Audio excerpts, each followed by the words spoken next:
Welcome back to the deep dive. Today, we're exploring something pretty spectacular that happened recently, that blood moon in 2025. It really got everyone talking. And our deep dive today is based on some great sources you sent over, including bits from an article called The Night the Moon Turned Red. Very fitting title. So the plan is figure out the science, why it went red, then look at how everyone reacted, which was a lot, and touch on the history, what people used to think, and maybe peek at what's coming up next in the sky. Okay, let's dive in. The moon went bright red. Everyone looked up, pulled out their phones. It was quite a moment. So let's start with the science. How does our moon just turn red like that? It really was an amazing sight. And the science is, well, it's actually quite elegant when you break it down. What happened was a total lunar eclipse. So Earth moved right between the sun and the moon.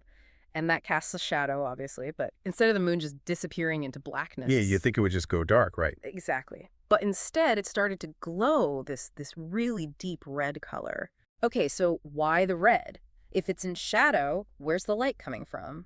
And why that color? Right. Well, it comes down to Earth's atmosphere. Our atmosphere acts like a sort of lens, or maybe a filter is a better word. As sunlight passes through the edges of our atmosphere, the air scatters the shorter wavelengths of light, the blues and violets. That's why our sky looks blue. Right, okay, scattering the blue light. Yeah. But the longer wavelengths, the reds and oranges, they aren't scattered as much. They kind of bend or refract around the Earth. They pass through the atmosphere and keep going, eventually reaching the moon. Ah, so it's like filtered sunlight hitting the moon, and only the red part of the spectrum is getting through Earth's atmospheric filter. Precisely. You're basically seeing the light from all the sunrises and sunsets happening around the edge of the Earth, all at once projected onto the moon's surface. Wow, all the sunsets and sunrises. That's quite an image, almost like the source said, the moon getting a giant cosmic spray tan. Huh? Yeah, that's one way to put it. A very atmospheric tan. And this particular eclipse, the total phase, it lasted for 82 minutes. 82 minutes. Yeah. That's ages in eclipse terms, isn't it? Longer than my average workout, that's for sure. It really is a significant duration. Many total lunar eclipses are much shorter. It means the alignment between the sun, earth, and moon was particularly precise and stable for that extended period. Allowed everyone plenty of time to see it. Yeah, 82 minutes gives you a real chance to watch the whole thing unfold.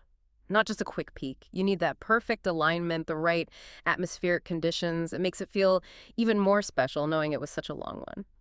Okay, so we have this incredible, long-lasting cosmic event happening. Let's talk about the human side, the internet. It just went absolutely crazy, didn't it? Oh, completely. It's fascinating, isn't it? How something happening way out there in space can instantly connect everyone down here online. It becomes this immediate shared experience digitally. Everyone rushes to capture it, share it, talk about it. And the results were mixed sometimes. Our sources mentioned Instagram being just flooded with these blurry photos. Some looked more like someone dropped a tomato in the sky. Uh-huh, yes. There's always that challenge of capturing astronomical events with a phone camera, but the enthusiasm is clear. Totally. And Twitter, apparently everyone became a poet overnight. Lots of creative, funny takes. The source highlighted one I thought was great. The moon glows red. My ex still unread. Huh. That's perfect. It really shows how we connect these huge universal events back to our own personal, sometimes mundane lives. It's that mix of awe and everyday reality. It really is.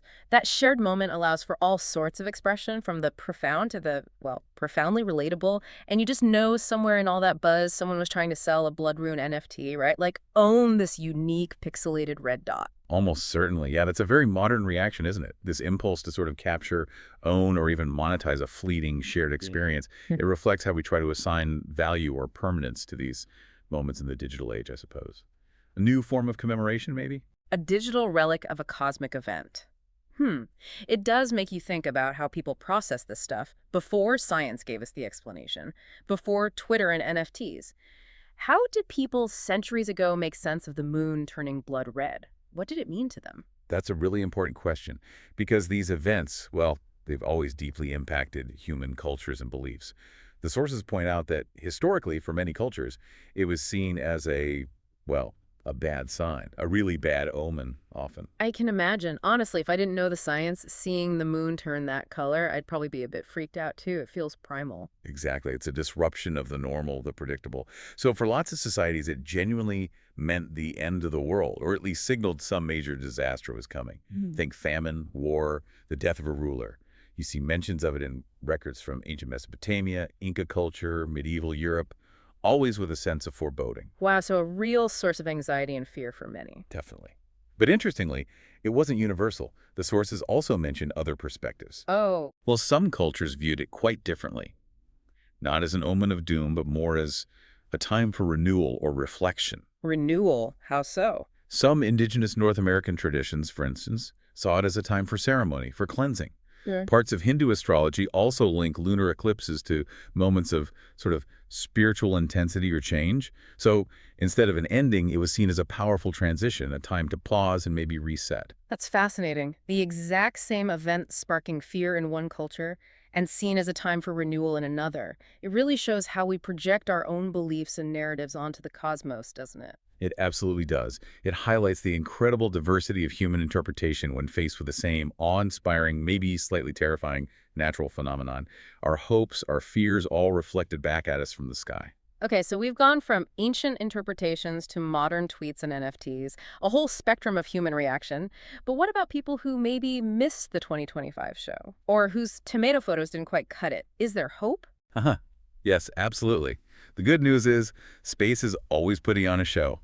Like the source said, it's kind of like Netflix. There's always something else coming soon. Phew. Okay, so what's next on the cosmic watch list?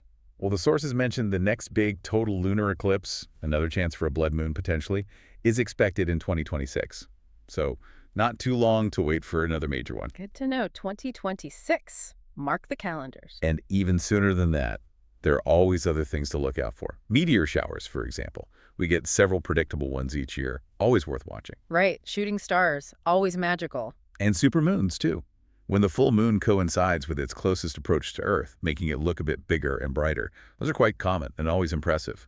And, of course, the planets are always moving around. Oh, and we can't forget Mercury retrograde. Ah, yes, Mercury retrograde, which, we can all continue to blame for when emails go missing or we spill coffee on ourselves. Huh, exactly. It's always there for us. Yeah.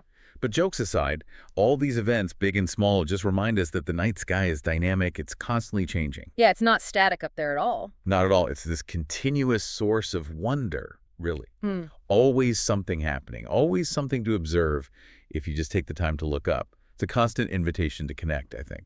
That's a great way to put it, an invitation. So, to wrap up this deep dive then, we covered the really cool science behind why the moon turned red Earth's atmosphere, playing tricks with sunlight. We saw how everyone reacted in this very modern way online, sharing blurry pics and witty tweets, maybe even NFTs. We looked back at how ancient culture saw it, sometimes with fear, sometimes as renewal.